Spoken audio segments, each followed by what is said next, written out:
రాష్ట్రంలో graduate MLC ఎన్నికల polling కు సర్వం సిద్ధమైంది. ఎల్లుండి జరిగే పోలింగ్ కు ఈసీ అన్ని ఏర్పాట్లు చేస్తోంది. అర్హులైన వారంతా ఓటు హక్కు తప్పనిసరిగా వినియోగించుకోవాలని సూచిస్తోంది ఈసీ. బ్యాలెట్ విధానంలో జరిగే పోలింగ్ పై అవగాహన కల్పిస్తున్నారు అధికారులు.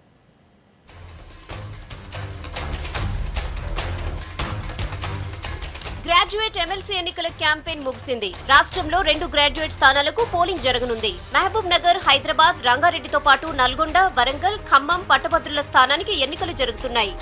హైదరాబాద్ గ్రాడ్యుయేట్ స్థానంలో 2,96,318 మంది ఓటర్లున్నారు. 22వ తేదీ ఉదయం 8 గంటల నుంచి సాయంత్రం 4 గంటల వరకు పోలింగ్ జరగనుంది.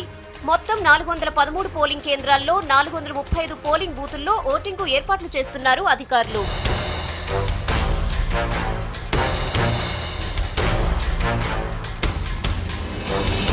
ఎల్లుండి జరిగే పోలింగ్ కు అధికారులు అన్ని ఏర్పాట్లు చేస్తున్నారు. ఓటర్లు ముందే తమ పేరు, వివరాలు, జాబితాలు సరిచూసుకోవాలని చెబుతున్నారు.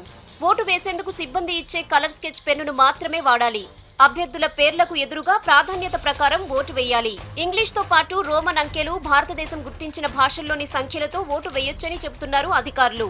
ఓటింగ్ ప్రాసెస్ అసెంబ్లీ కన్నా చాలా డిఫరెంట్ గా ఉంటుంది. ఇంగ్లీష్ నంబర్స్ కానీ, తెలుగు నంబర్స్ కానీ, రోమన్ న్యూమరల్స్లోనే పెట్టాలి. 1 నంబర్, 2 నంబర్, 3 నంబర్, 4 నంబర్, అలా వరుసగా వాళ్ళు ఎంతమందికి వాళ్ళు ఓటు దానికి ఇష్టం ఉంటే, ప్రిఫరెన్స్ ఇవ్వడానికి ఇష్టం ఉంటే వాళ్ళకు వేయాలి. గత ఎన్నికల్లో ఓటింగ్ పర్సెంట్ తక్కువగా ఉండటంతో అధికారులు అలర్ట్ అయ్యారు.